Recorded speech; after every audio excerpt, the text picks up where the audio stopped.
This is In the News in VOA Special English.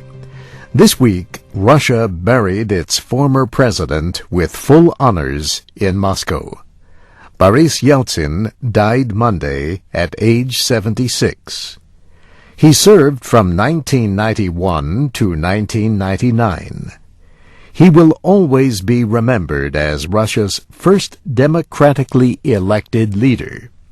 But his record is seen as a mix of good and bad for the country. Boris Yeltsin rose within the Communist Party of the Soviet Union, but in 1987 he rebelled against the Soviet system. He called for more reform. Within a month, he was dismissed as party chief in Moscow. He became a leader of Russia's political opposition. In 1989, he was elected to the Soviet Parliament.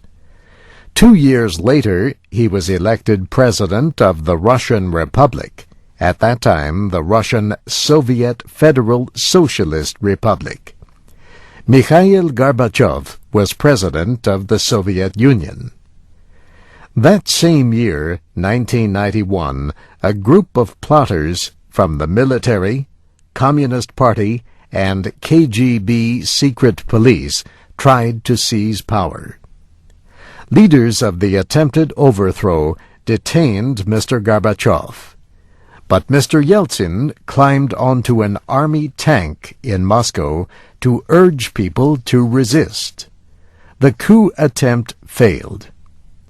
4 months later, in December, Mikhail Gorbachev resigned and the Soviet Union collapsed. Yet, in the years that followed Boris Yeltsin's heroic moment, his popularity fell.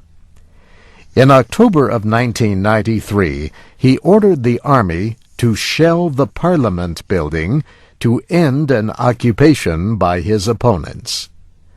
The next year, he ordered troops into Chechnya to crush a separatist rebellion.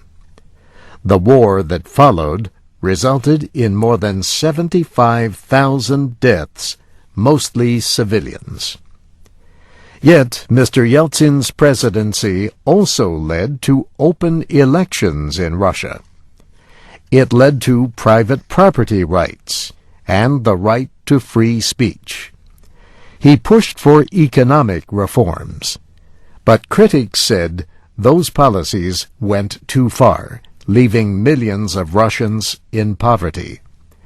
They said the restructuring gave too much economic power to a small number of very wealthy business people known as oligarchs.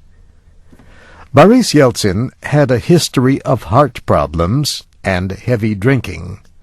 He suffered a heart attack between the first and second rounds of balloting in the 1996 presidential election. His condition, though, was kept hidden. In 1999, 6 months before the end of his second term, Mister Yeltsin resigned. To take his place, he chose his Prime Minister, Vladimir Putin, a former KGB spy.